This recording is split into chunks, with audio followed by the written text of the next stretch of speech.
ଶୁଣିବେ। ତେଣୁ ଆଜି ଆମେ ଏଇ ବାଇବେଲ ଷ୍ଟଡିରେ ଯୁବାମାନଙ୍କ ପାଇଁ ପରାମର୍ଶ। ଆଜିର ପ୍ରସଙ୍ଗର ଶୀର୍ଷକ ହେଉଛି କ'ଣ? ଯୁବାମାନଙ୍କ ପାଇଁ ପରାମର୍ଶ। ଗୋଟେ ଛୋଟ ପରାମର୍ଶ ଏଇ ଯାକୁବଙ୍କ ପୁସ୍ତକରୁ ମୁଁ ଆପଣମାନଙ୍କୁ ଦେବା ପାଇଁ ଚାହେଁ। ଯାକୁବ 4 ପର୍ବ ତାର 6 ପଦ, ଜେମ୍ସ ଚାପ୍ଟର 4 verse 6, ଆମେ ସେଇଠୁ ଆମେ ଧ୍ୟାନ ସଂଗ୍ରହ କରିବା। ଲେଖାଯାଉଛି କ'ଣ?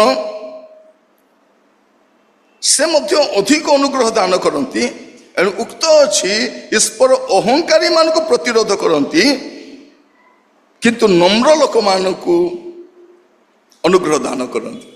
ତେଣୁ ପ୍ରଥମ କାମ କ'ଣ? ଯୁବାମାନେ ନିଜକୁ ନମ୍ର କରନ୍ତୁ। ହମ୍ବଲ୍ ୟୋରସେଲ୍ଫ। କ'ଣ କରିବେ? ନିଜକୁ ନମ୍ର କରିବେ। ଆମେ କ'ଣ? ଆମେ ଏତେ ଗର୍ବୀ, ଏତେ ଏରୋଗେଣ୍ଟ। ମା ଡାକୁଥିଲେ ମଧ୍ୟ କ'ଣ ହେଲା? ବେଳେ ବେଳେ ମା ଯଦି କିଛି କହିଲେ କ'ଣ ବୋଲି କହୁଛୁ? ତୁ ମା ହେଇଛୁ, ମା ଭଳିଆ ଥା, ତୁ ବେଶୀ ହଉଛୁ। ମାକୁ ଧମକାଇ ଥାଉଛନ୍ତି, ସତ ନା ନାହିଁ? ଭାଇ ଯଦି ବେଶୀ କହିଲେ, ଏ ଭାଇ ତୋର ଭାଣ୍ଡା ପଡ଼ିବି, ଦେଖ ବେଶୀ ହଉଛୁ ତୁ। ଯଦି 2ଟା ଭଉଣୀ ଥିବେ, ବଡ଼ ଭଉଣୀ ଯଦି ସାନଟାକୁ କହିବେ ଏଲୋ ବୋଲେ, ଏଲୋ କ'ଣ କହିବି କିଲୋ? ମାନେ ସମସ୍ତେ ଗଡ଼ବଡ଼ରେ ଅଛନ୍ତି। ଏଠି ବାଇବଲ କ'ଣ କହୁଛି? ତୁମେ କ'ଣ କର?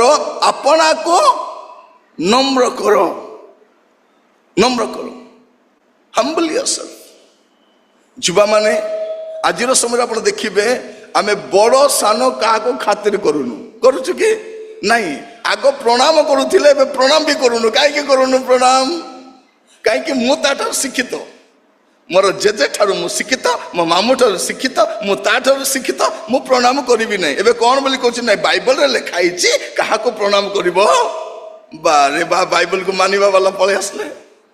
ଆମର କଲଚର ଅଛି, ବିଶେଷ କରି ପଶ୍ଚିମ ଓଡ଼ିଶାରେ ଦେଖିବେ କ'ଣ କରନ୍ତି? ଜୁହାର କରନ୍ତି। କ'ଣ ପାଇଁ ପ୍ରଣାମ କରୁ? ଯଦି ଆପଣ ମୋତେ ପ୍ରଣାମ କଲେ, ପ୍ରଭୁ ବୋଲି ପ୍ରଣାମ କଲେ କି? ନାଇଁ, ଅଙ୍କଲ ବୋଲି ପ୍ରଣାମ କଲେ, ମୁଁ ବି କ'ଣ କହିବି? ଗଡ୍ ବ୍ଲେସ୍ ୟୁ। ମୁଁ କହିବି କି ମୁଁ ତୋତେ ଆଶୀର୍ବାଦ? ନାଇଁ ନାଇଁ, ମୁଁ କିଏ? ମୋର ହାତରେ କ'ଣ ଆଶୀର୍ବାଦ ଅଛି? ଯେତେବେଳେ ଆମେ ପ୍ରଣାମ କରୁଛୁ, ସେଇଟା ହମ୍ବଲ୍, ନମ୍ରତା ନାହିଁ। ଘରେ କି ଆସିଲେ ଆମେ ତାଙ୍କୁ ରେସ୍ପଣ୍ଡ ବି କରୁନୁ। ଏ ଅଙ୍କଲ ଆସିଛନ୍ତି, ଯାଉନୁ, ଆସନ୍ତୁ, କ'ଣ ହେଲା? ସେ ବସିଥିଲେ, ସିଆଡ଼େ ଯିବା ଆସିବା କରିବେ, ରେସ୍ପଣ୍ଡ ବି କରିବେ ନାହିଁ। ଲେଖାଯାଉଛି ନମ୍ର ହେବା ପାଇଁ। ଯୁବାମାନେ ମନେ ରଖିଥାନ୍ତୁ, meekness is not weakness. Meekness is not weakness. ଭାବନ୍ତୁ ନାହିଁ ନମ୍ରତା ଦୁର୍ବଳତାର ପ୍ରତୀକ ବୋଲିକି। ଦୁର୍ବଳତାର ପ୍ରତୀକ ନୁହଁ। ଆପଣ ନମ୍ର ହେଲେ କ'ଣ ହେବ? 2ଟା ବିଷୟ ଲେଖା ହେଇଛି 6 ପଦରେ। ଈଶ୍ୱର ତାହାକୁ ଅନୁଗ୍ରହ ଦାନ କରିବେ। କାହାକୁ କରିବେ? ଅହଙ୍କାରୀକୁ କରିବେ ନାହିଁ, ଗର୍ବୀକୁ କରିବେ ନାହିଁ। ଯେ ନମ୍ର ହେବ ତାକୁ କ'ଣ କରିବେ? ଅନୁଗ୍ରହ ଦାନ କରିବେ। ଆଉ 10 ପଦରେ କ'ଣ ଲେଖା ହେଇଛି? ଯେ ନମ୍ର ହେବ ତାହାକୁ ଉନ୍ନତ କରିବେ। ନମ୍ରତାର 2ଟା ଆଶୀର୍ବାଦ ସେ ଲେଖୁଛନ୍ତି। ଯଦି ନମ୍ର ହେବେ, କ'ଣ ହେବେ? ପ୍ରଭୁ ତାକୁ ଅନୁଗ୍ରହ ଦେବେ, ଅନୁଗ୍ରହର ଦାନ ଦେବେ ତାକୁ। ଏଇଟା ଫାର୍ଷ୍ଟ ବ୍ଲେସିଂ। ଆଉ ଦ୍ୱିତୀୟ ବ୍ଲେସିଂ କ'ଣ ଲେଖାଯାଉଛି? ତାହାକୁ ଉନ୍ନତ କରିବେ। ପ୍ରଭୁଙ୍କ ଛାମୁରେ ଆପଣ ଆପଣଙ୍କୁ ନତ କର, ତାହେଲେ ସେ ତୁମମାନଙ୍କୁ ଉନ୍ନତ କରିବେ। କାହିଁକି? ପ୍ରମୋସନ କୋଉଠୁ ଆସେ? ପ୍ରମୋସନ ପୂର୍ବ ପଶ୍ଚିମରୁ ଆସେ ନାହିଁ। Promotion comes from the Lord. ଉନ୍ନତି କୋଉଠୁ ଆସେ? From the Lord. ତେଣୁ ପ୍ରଭୁଙ୍କ ପାଖରେ ନମ୍ର ହୁଅ। ପ୍ରଭୁଙ୍କ ସମ୍ମୁଖରେ ନମ୍ର ହେବା ପାଇଁ। ତ ପ୍ରଥମ ବିଷୟ କ'ଣ ଲେଖା ଅଛି? ଆପଣଙ୍କୁ ନମ୍ର କରିବା। ଆଜି ଯୁବାମାନେ ଟିକେ ଦେଖ, ନମ୍ର କିଏ? ଏଇଟା ଛୋଟ ପରାମର୍ଶ। ଏଇଟା ନମ୍ର ହେଲେ ପ୍ରଭୁ ତାକୁ ଅନୁଗ୍ରହ କରିବେ। ନମ୍ର ହେଲେ କ'ଣ ହବ? এইটা প্রভু। যেতবে সাউল পাপ কলে, সাউল দাউদଙ୍କ ভিতরে ফরক কোন জানিছন্তি?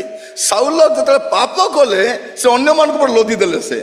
সেমানে কহিলাରୁ ମୁଁ କଲି, ସେମାନେ ମତେ କହିଲେ, ସେମାନେ କହିଲେ, ନହେଲେ ମୁଁ କରି ନ ଥାନ୍ତି। ଦାଉଦଙ୍କର ପ୍ରୋବ୍ଲେମ କ'ଣ? ପ୍ରଭୁ ମୁଁ ପାପ କରିଛି। ମୁଁ ପାପ କରିଛି, ପ୍ରଭୁ ତାକୁ ଅନୁଗ୍ରହ। এইটা মূল বিষয়টা। তো যুবাମାନେ ମୁଁ କହିବା ଆପଣଙ୍କୁ নম্ର କର। ଆଉ নম্ରର ଦୁଇଟା ଆଶୀର୍ବାଦ କ'ଣ? ଈଶ୍ୱର ତାହାକୁ ଅନୁଗ୍ରହ ଦାନ କରିବେ, ଆଉ ଦ୍ୱିତୀୟ ବିଷୟ ପ୍ରଭୁ ତାକୁ ଉନ୍ନତ କରିବେ। ମାଥ୍ୟୁ 5:5 କ'ଣ ଲେଖା ଅଛି? নম্ର ଲୋକେ ଧନ୍ୟ, କାରଣ ସେମାନେ ପୃଥିବୀର ଅଧିକାରୀ ହେବେ। ପୃଥିବୀର ଅଧିକାରୀ নম্র লোକ। নম্র নম্র ହେଲେ କ'ଣ ହେବେ? ଗୀତ ସଂହିତା ତାର 37:11, ସାମ୍ 37:11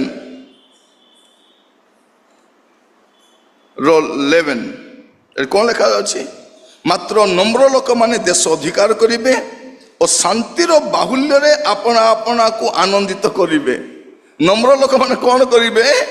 নম্র ଲୋକମାନେ ଦେଶ ଅଧିକାର କରିବେ ଆଉ ଶାନ୍ତିର ବାହୁଲ୍ୟ ଅନୁସାରେ ଆନନ୍ଦିତ କରିବେ। ମାନେ ତାଙ୍କ ଜୀବନରେ ବହୁତ ଶାନ୍ତି ଥିବ, ତେଣୁ ସେମାନେ ଆନନ୍ଦିତ ଥିବେ। ଆମେ ଆନନ୍ଦିତ କି? আমার স্মাইল কেমতি, আমার আমার আনন্দ কোটি থাকে? খালি এতিকি পাখরে থাকে। আমি কেমতি আনন্দ করে হসে? তারপরে সমান হসি দেব, জস্ট পাস কলা পরে তার মুহ যেমতি কি সেমতি তো পেচা ভলিয়া থিব। কে গলে কাইকি নম্র নাই। নম্র লোক হি কোন হব? শান্তির বাহুল্য অনুসারে সে আনন্দিত। তেণু মু কহিবা পাই চাই প্রথম বিষয় কোন করিবে? আপনাকু নম্র করিবে। আজ বসিলা বেলকু চিন্তা করন্তু মতে কৌ কৌ বিষয় নিজকে নম্র করিবার আছে। নম্র করিবার আছে। থরে গোটে ঝিওটা বহুত গর্বরে চালুଥିଲା, গর্ব। জনে তা কৌছি তু কাহিঁকি গর্ব করুছিল? তোর ঔকাত কোন? তোর বাপা মার সম্পত্তিরে তু নাচুছু, এ লুগাপটা বি বাপা মার, সে গাড়ি বি বাপা মার। তোর গর্ব করিবা পে কোন ଅଛି? তোর কোন? କିଛି না। গর্ব। আমি গর্ব করিবার কারণ কোন?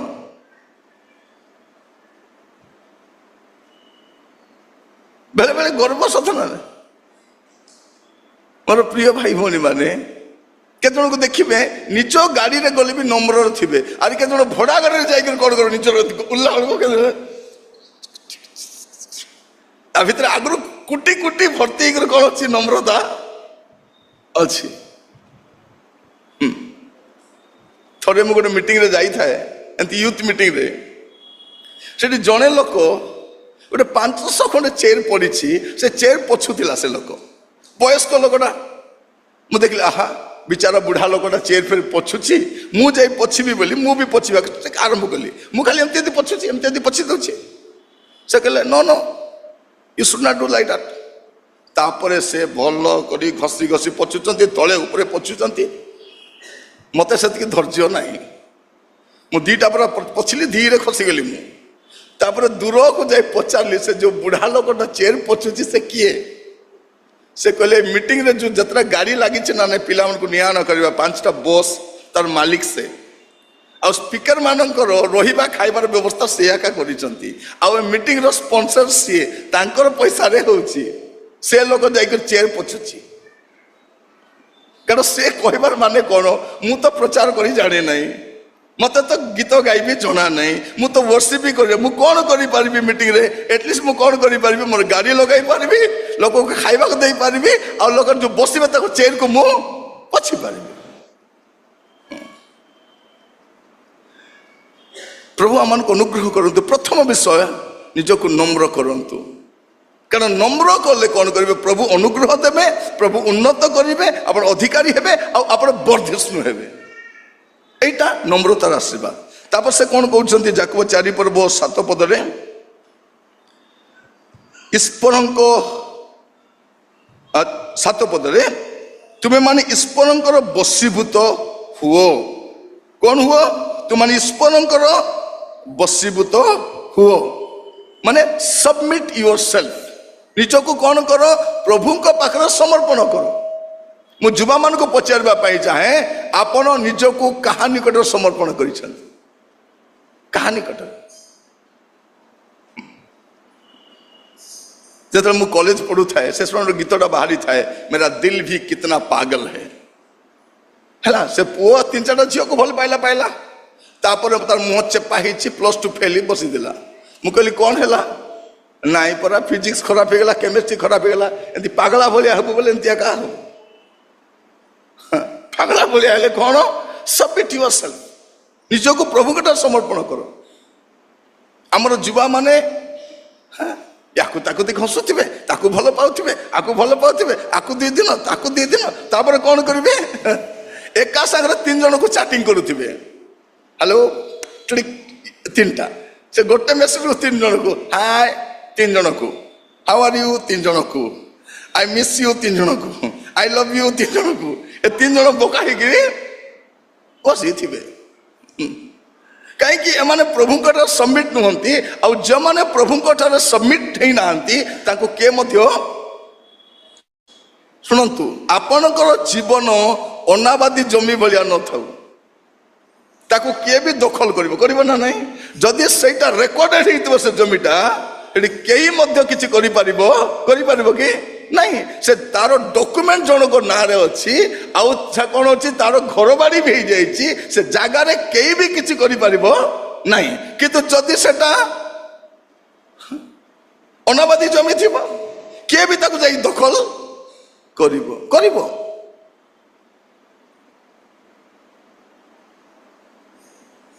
ମୁଁ ଯେତେବେଳେ କଲେଜରେ ପଢୁଥିଲି, ଏ ସମୟର କଥା, ଏଇଟା ମୁଁ କେବଳ କଥା କହୁଛି 88ର କଥା। 87-88ରେ ମୁଁ +2 ପଢୁଥିଲି। ସେଇ ସମୟରେ ଗୋଟେ ଝିଅ ଥାଏ, ବାଙ୍ଗରିଟା, ଯକ୍ଷର ବଂଶଧର କି କ'ଣ ମୁଁ ଜାଣିନି, ପୁରା ବାଙ୍ଗରିଟା। ତାକୁ ମୋର 8 ଜଣ ସାଙ୍ଗ ଭଲ ପାଉଥିଲେ, 8 ଜଣ ହେଲା, ଜଣକୁ 8 ଜଣ। ସେ ଗଲାବେଳକୁ ଟିକେ ହସି ଦିଏ, ଏମାନେ ଭାବନ୍ତି ମତେ ହସୁଛି ବୋଲି। ଦିନେ ସେ ଗୋଟେ ଛୋଟିଆ ଡ୍ରେସ୍ ପିନ୍ଧିକି ଆସିଛି, ହେଲା, ଛୋଟିଆ ଡ୍ରେସ୍ ପିନ୍ଧି ଆସିଛି।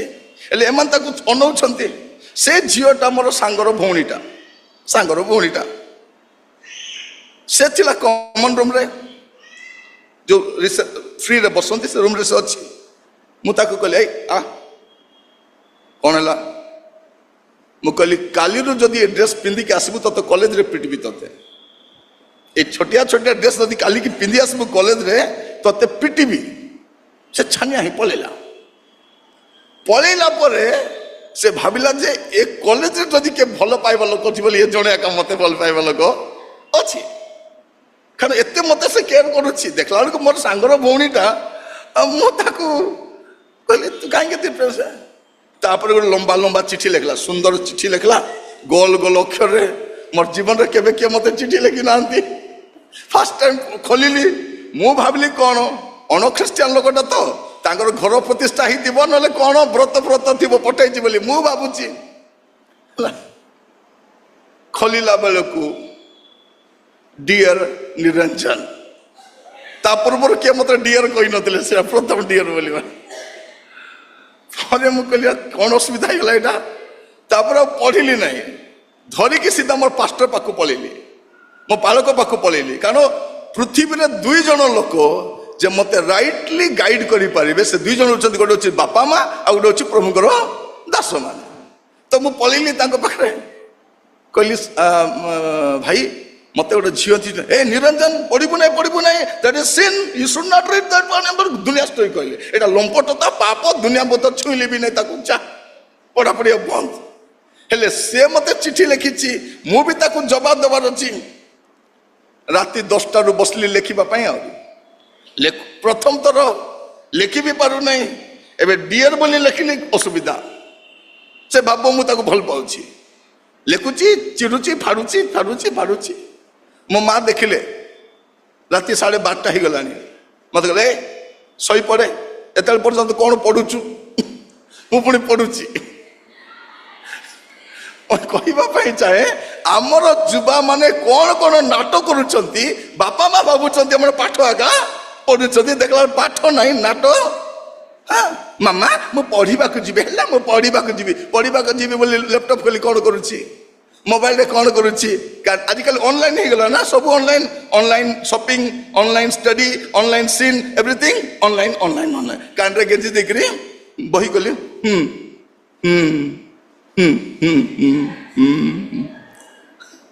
କ'ଣ ମନେ ରଖିଥାନ୍ତୁ ଯୁବା ମାନେ, ବଡ ଡେଞ୍ଜର, ବଡ ଡେଞ୍ଜର। ତାପରେ ମୁଁ ତାକୁ ତ ଚିଠି ଲେଖି ପାରିଲି ନାହିଁ। ନେକ୍ସଟ ଦିନ ସେ କଲେଜ ପାଖରେ ଠିଆ ହେଇଛି, ପ୍ରିନ୍ସିପାଲ ରୁମ୍ ପାଖରେ ଠିଆ ହେଇଛି। ମୁଁ ଗଲି, ସରି ମୁଁ ତୁମକୁ ଭଲ ପାଇପାରିବି ନାହିଁ। ସେ କହିଲା ଆହୁରି କାହାକୁ ଭଲ ପାଉଛ, ଆହୁରି କାହାକୁ ଭଲ ପାଉଛ? ସେ ନା କହିଲା ତାକୁ କି ଆକୁ କି ଆକୁ କି ତାକୁ କି ତାକୁ କି ଆକୁ। ମୁଁ କହିଲି ମୁଁ କାହାକୁ ଭଲ ପାଉନାହିଁ, ହେଲେ କାହାକୁ ଭଲ ପାଉଛ? ମୁଁ କହିଲି ମୁଁ ଯୀଶୁଙ୍କୁ ଭଲ ପାଉଛି। ସେ କହିଲା ମୁଁ ବି ଯୀଶୁଙ୍କୁ ଭଲ ପାଇବି। କାହିଁକି? ସେ ଯେହେତୁ ମତେ ଭଲ ପାଉଛି, ସେ କହୁଛି ମୁଁ ବି ଯୀଶୁଙ୍କୁ ଭଲ ପାଇବି, ମୁଁ ଯୀଶୁଙ୍କୁ ଗ୍ରହଣ କରିବି। ମୁଁ କହିଲି ତୁ ଯୀଶୁଙ୍କୁ ଗ୍ରହଣ କରିକି ନ କର ଅଲଗା କଥା, ମୁଁ ତତେ ଭଲ ପାଇପାରିବି ନାହିଁ। ସେ କାନ୍ଦି ପକେଇଲା, ମୁଁ ବି ଟିକେ କାନ୍ଦିଲା ଭଳିଆ ମୁହଁକୁ କରିଦେଲି ପେଚା ଭଳିଆ। ମୁଁ କହିବା ପାଇଁ ଚାହେଁ, ଯଦି ମୋର ହୃଦୟ ମୁଁ ପ୍ରଭୁଙ୍କୁ ଦେଇନଥାନ୍ତି ସେଦିନ କେମିତି ଅବସ୍ଥାରେ ଥାନ୍ତି, ସେଇଟା ମୁଁ କହିବା ପାଇଁ ଚାହେଁ। ତ ଦ୍ୱିତୀୟ ବିଷୟ କ'ଣ? ତୁମେ କ'ଣ କର? ଈଶ୍ୱରଙ୍କ ନିକଟରେ ନିଜକୁ ସମର୍ପଣ କର। ଯୁବାମାନେ, ଯୁବତୀ ମାନେ ଯେତେବେଳେ କଲେଜକୁ ଯାଉଛ, ପ୍ରଥମ କାମ, ପ୍ରଭୁ ମୁଁ ଯାଉଛି ସେଠି ମୋ ହୃଦୟକୁ ତୁମକୁ ଦେଇକି, ଯଦି ଆପଣଙ୍କ ହୃଦୟ ଯଦି ଆଗରୁ ପ୍ରଭୁଙ୍କୁ ଦେଇନାହାନ୍ତି, ଆଜି ଦେଇପାରିବେ। ଯଦି ଆଜି ଦେଇଛନ୍ତି, ଆପଣ ଦେଖିପାରିବେ ପ୍ରଭୁ ଅଛନ୍ତି ନା ନାହିଁ। ତ ଦ୍ୱିତୀୟ ବିଷୟ ଲେଖାଯାଉଛି, ଈଶ୍ୱରଙ୍କର ନିକଟବର୍ତ୍ତୀ ହୁଅ। କ'ଣ କର? ନିଜକୁ ପ୍ରଭୁଙ୍କ ଠାରେ ସମର୍ପଣ କର। ମୁଁ ଆପଣଙ୍କୁ ମୋର ଦୃଷ୍ଟାନ୍ତ ଏଇଥିପାଇଁ କହିଲି ଯେ କାଲିର ଟେଷ୍ଟ ଆଜିର ଟେଷ୍ଟିମନି, କାଲିର ଟେଷ୍ଟ ଆଜିର ଟେଷ୍ଟିମନି। ଆପଣ ବି ଟେଷ୍ଟିମନି ଦେଇପାରିବେ। ଆପଣମାନଙ୍କୁ କେତେ ଲୋକ ଏ କରୁଥିବେ? ହସିବ ନାହିଁ, ସବୁ ଜାଗାରେ ହସିବ ନାହିଁ। ଝିଅମାନେ ସବୁ ଜାଗାରେ ହସିବ ନାହିଁ। ସେ ନାଇଁ, କାହିଁକି ମୁଁ କହୁଛି, ସ୍ମାଇଲଟା ବହୁତ ଡେଞ୍ଜରଟା। Smile goes mile and mile. ଆପଣଙ୍କ ଗୋଟିଏ ହସ ପାଇଁ ସେ ଖୋଜି ଖୋଜି ଖୋଜି ଖୋଜି ଗୁଗୁଲ ମ୍ୟାପରେ ଖୋଜିଲା ଭଳିଆ ଆପଣଙ୍କ ଘର ପାଖ ଆସିବ। ତମେ କଲେଜ ଗଲାବେଳେ ଆସିବ, ତମ ପଛରେ ପଡ଼ିଥିବ, ସେ ସପିଂ ମଲକୁ ଯିବ, ସେ ଚର୍ଚ୍ଚ ମଧ୍ୟ ଆସିବ। ମଝିରେ ଜଣଙ୍କ ଘରକୁ ଯାଇଥିଲି, ସେ ଝିଅ କଲେଜରେ ସାଙ୍ଗରେ ପଢୁଛି, ପଢୁ ପଢୁ ପଢୁ ପଢୁ ପ୍ରେମ ହେଇଗଲା ଅଣ ଖ୍ରୀଷ୍ଟିଆନ ପୁଅ ସହିତ। ତାର ଭିତରେ ସେମାନଙ୍କର ମ୍ୟାରେଜ ବି ହେଇଗଲା, ଲଭ୍ ହେଇଗଲା, ମ୍ୟାରେଜ ହେଇଗଲା। ଏ ପୁଅ କହୁଛି ମୁଁ ପ୍ରଭୁକୁ ଗ୍ରହଣ କରିବି। କ'ଣ କରିବ? ଗ୍ରହଣ କରିବ। ସ୍ମରଣିକା ଅଛି, ସବିନେରଟା ଗୋଟେ ଦେବେ। ହଁ, କେହି ଜଣ ଆଣି ଦିଅନ୍ତୁ ସବିନେର ଗୋଟେ। Okay, right. এই ସଭେନିୟରଟା ଆପଣଙ୍କୁ ଦିଆଯାଇଛି। ଏଇଠି ମୋର ଗୋଟେ ଲେଖା ଅଛି, ଆପଣ ଦେଖିଲେ କି ରାତିରେ ଦେଖିନାହାନ୍ତି? ସମସ୍ତଙ୍କୁ କହିବା ପାଇଁ ଚାହେଁ, ଏଠି ମୋର ଗୋଟେ ଲେଖା ଅଛି, ସେଇଟା ଆପଣ ପାଇବେ 31 ପେଜରେ। ହେଲା 31 ପେଜରେ ମୋର ଲେଖା ଅଛି, ଗୋଟେ 10ଟା ପ୍ରଶ୍ନର ଉତ୍ତର ମୁଁ ଦେଇଛି। ହେଲା, ସମସ୍ତେ ଫୁର୍ସତରେ ଧୀରେ ଧୀରେ ପଢିବେ, ଆଉ ପଢିଲା ବେଳକୁ ବାଇବଲ ଖୋଲିକି ପଢିବେ। ହେଲା, ଏମିତି ଖାଲି ପଢିଦେବେ ନାହିଁ, କାରଣ ମୁଁ ପଦପର୍ବ ବି ଦେଇଛି। ଆପଣ ଗୋଟିଏ ଗୋଟେ ପ୍ରଶ୍ନ ପଢିବେ। ଇଭେନ୍ ଆପଣ ଯେତେବେଳେ ବିଭିନ୍ନ ସମସ୍ୟା ଦେଇଯିବେ, ଏଇ 10ଟା ଏଟା ଗଲେ ଫୋପାଡ଼ି ଦେବେ ନାହିଁ। ଅନ୍ୟ ସବନରେ ଫୋପାଡ଼ି ଦେଉଛନ୍ତି, ଆକୁ ଆପଣ ସାଇତି ରଖିବେ।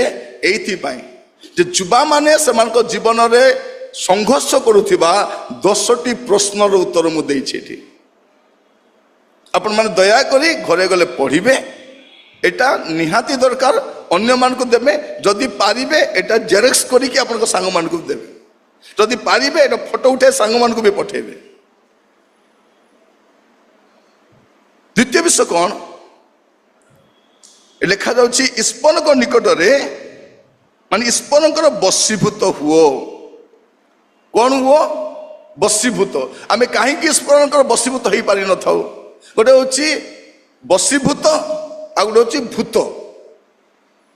ଯାହାର ଜୀବନରେ ଭୂତ ଥିବ ସେ ବଶୀଭୂତ ହେଇପାରିବ ନାଇଁ। ଗୋଟେ ଭୂତ ଥିବ, ସେ କାହା କଥା ମାନିବ ନାହିଁ। ଭୂତ ମାନିବ କୋ କଥା?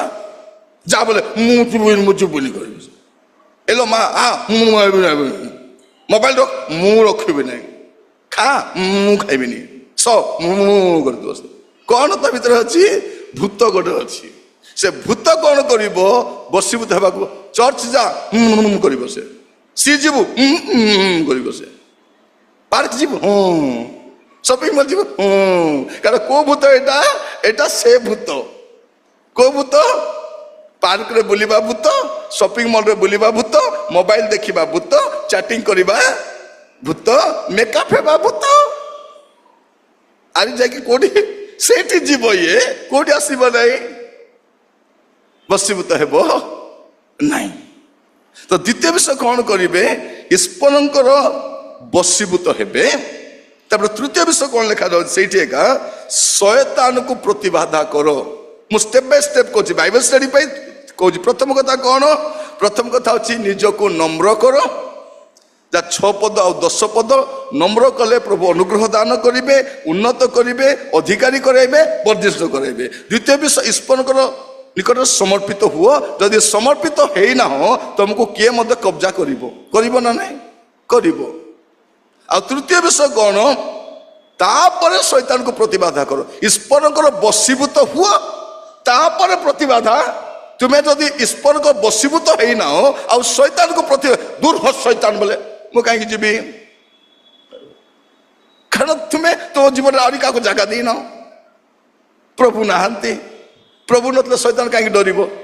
ସେ ଅପେକ୍ଷା କରିଦେବ କେବେ ନା କେବେ ଇଏ ଯଦି ଝରକା ଖୋଲା ଥିବ ସେ ଆସିକି ମ୍ୟାଉ ମ୍ୟାଉ, ଝରକା ବନ୍ଦ କଲେ କବାଟ ପାଖେ ଆସି ମ୍ୟାଉ ମ୍ୟାଉ।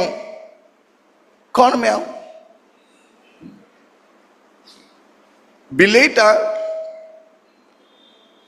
ଓଡ଼ିଆ ଜାଣି ନାହିଁ, ବିଲେଇକୁ ଓଡ଼ିଆ ଜଣା ନାହିଁ, ହିନ୍ଦୀ ବି ଜାଣି ନାହିଁ, ଇଂଲିଶ ବି ଜାଣି ନାହିଁ, ଖାଲି ହିନ୍ଦୀ ଜାଣିଛି। ସେତେ ସେ କଣ କରିବ? Mouse Mouse Mouse. ମୁଁ ଆସିବି କି? ମୁଁ ଆସିବି ମ୍ୟାଉ ମ୍ୟାଉ। ଗରମ ପାଣି ଫୋପାଡ଼ି ଦେଲେ ସିଧା ପଳେଇବ ସେ। ତ ସେଇଥିପାଇଁ କଣ କରିବ? ପ୍ରଥମରେ ପ୍ରଭୁଙ୍କର ବଶୀଭୂତ ହେବ, ତାପରେ ତାକୁ ପ୍ରତିବାଧା କରିବ। ଯୋଉ ଯୁବା ଯୁବତୀ ମାନେ ପ୍ରଭୁଙ୍କର ବଶୀଭୂତ ନୁହନ୍ତି ସେମାନଙ୍କୁ ଶୈତାନ ଆଜି ନହେଲେ କାଲି ଧରିବାଟା ଧରିବ ହିଁ ଧରିବ। ଆଜି ନହେଲେ କାଲି ଧରିବ। ତେଣୁ ତୃତୀୟ ବିଷୟ କଣ? ଶୈତାନକୁ କଣ କର? ପ୍ରତିବାଧା କର। ରେସିଷ୍ଟ ଦ ଡେଭିଲ। ଶୈତାନକୁ କଣ କର? ପ୍ରତିବାଧା କର। ଆମର ଲୋକମାନେ କଣ କୁହନ୍ତି? ଶୈତାନକୁ ବାନ୍ଧିବେ। ମୁଁ ଶୈତାନକୁ ବାନ୍ଧୁଛି in the name of Jesus. ମୁଁ ଶୈତାନକୁ ବାନ୍ଧୁଛି। ତାକୁ କାହିଁକି ବାନ୍ଧିବ? ତାକୁ ବାନ୍ଧିବ, ତାକୁ ଖୁଆଇବ, ତାର ଯତ୍ନ ନେବ, ସେ ହଗାମୁତା କରିବ, ତାକୁ ଫୋପାଡ଼ିବ। କଣ ପାଇଁ ବାନ୍ଧିବ ତାକୁ? କଣ ପାଇଁ ବାନ୍ଧିବ? ଲେଖା ଅଛି କଣ? ତାକୁ ପ୍ରତିବାଧା କର, ପଳେଇବ।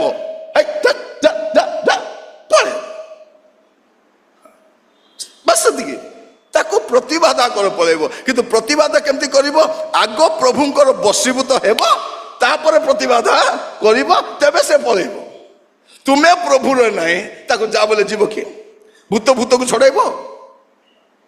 ଛଡେଇ ପାରିବ କି? ନାଇଁ, ଛଡେଇ ପାରିବ ନାହିଁ। ଆଗ ତେବେ ପ୍ରଭୁରେ ଥାଅ, ତାପରେ ଭୂତ ଯିବ।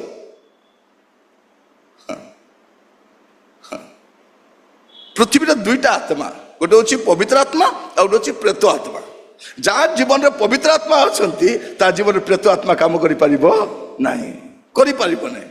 ତ ପ୍ରଥମ କଥା କଣ କରିବେ? ଆପଣ ପ୍ରଭୁଙ୍କର ବଶୀଭୂତ ହେବେ। ଆଉ ତୃତୀୟରେ କଣ କରିବେ? ଶୈତାନକୁ ପ୍ରତିବାଧା କରିବେ।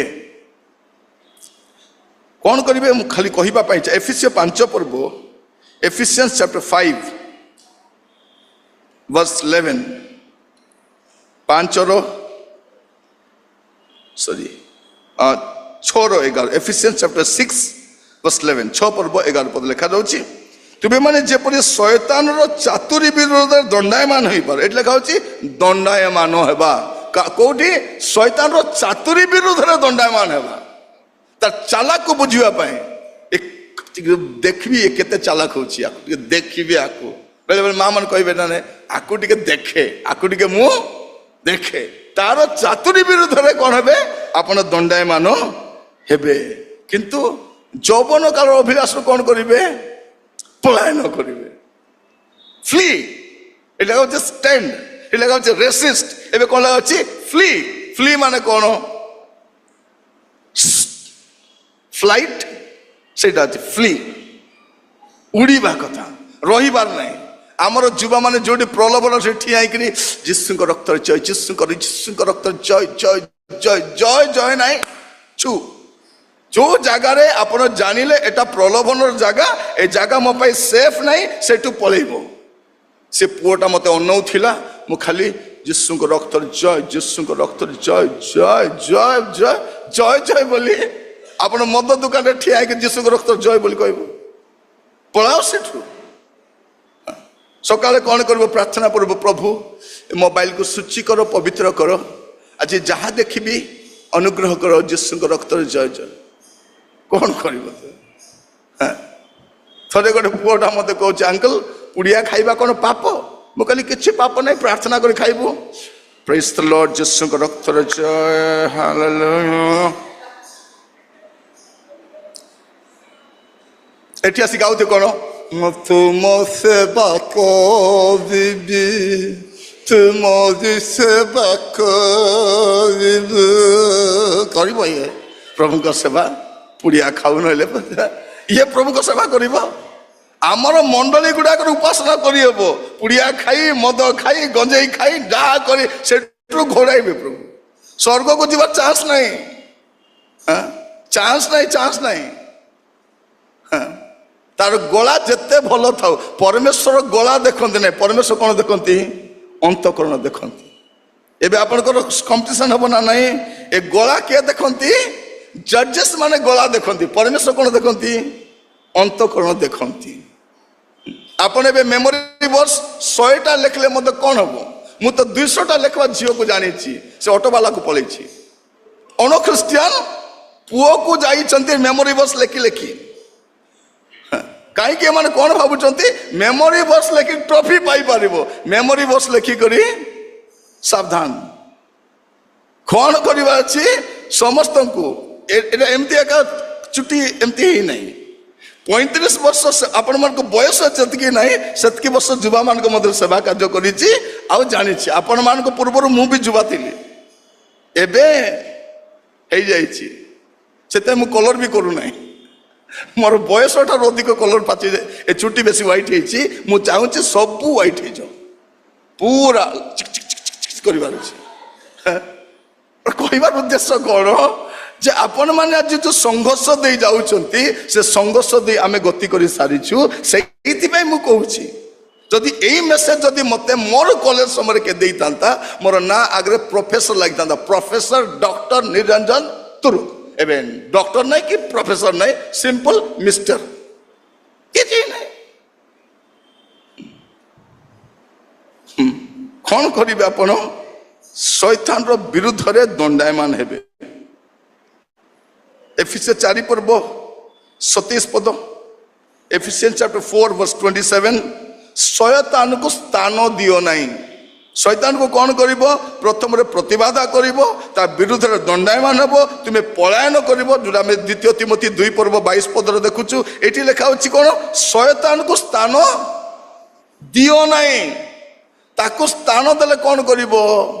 ଆସି ବସିକି ତାର ଡ୍ରାମା ଦେଖାଇ ବସେ। ସେଇଥିପାଇଁ ତାକୁ କଣ କରିବ? ସ୍ଥାନ ଦେବ ନାହିଁ। ଆଉ କଣ ଲେଖାଯାଉଛି? ପ୍ରଥମ ପିତରର 5 ପର୍ବ 7-8ରେ, ତୁମେ ସଚେତନ ହୋଇ ଜାଗ୍ରତ ଥାଅ, କାରଣ ଶୟତାନ ସିଂହ ପ୍ରାୟ ଗର୍ଜନ କରି କାହାକୁ ଗ୍ରାସିବ ଖୋଜି ବୁଲୁଛି। କୋଉ ଯୁବତୀକୁ ଗ୍ରାସିବି, କୋଉ ଯୁବାକୁ ଗ୍ରାସିବି ଖୋଜି ବୁଲୁଛି। ଅନେକ ଯୁବା ଯୁବତୀ କ୍ୟାରିୟରରେ ଭଲ ପାଠ ପଢିଛନ୍ତି, ଟପ୍ କ୍ଲାସ୍ ସେମାନେ, ଇଣ୍ଟେଲିଜେଣ୍ଟ ସେମାନେ, ସବୁ ଭଲ, କିନ୍ତୁ କଣ ତାକୁ ରେସିଷ୍ଟ କରିପାରିଲେ ନାହିଁ, ତାର ବିରୁଦ୍ଧରେ ଠିଆ ହେଇ ପାରିଲେ ନାହିଁ, ତାକୁ ସ୍ଥାନ ଦେଲେ, ସଚେତନ ହେଲେ ନାହିଁ। ଏବେ ଶୈତାନ ସେମାନଙ୍କୁ କଣ କରିଛି? ଆୟତ୍ତ କରି ରଖିଛି। ତ ପ୍ରଥମ ବିଷୟ କ'ଣ ନିଜକୁ ନମ୍ର କରିବେ, ଦ୍ୱିତୀୟ ବିଷୟ ଈଶ୍ୱରଙ୍କୁ ନିଜକୁ ସମର୍ପଣ କରିବେ, ଆଉ ତୃତୀୟ ବିଷୟ ଶୈତାନକୁ ପ୍ରତିବାଧା କରିବେ, ଆଉ ଚତୁର୍ଥ ବିଷୟ ଯାକୋବ 4 ପର୍ବ, ଜେମ୍ସ chapter 4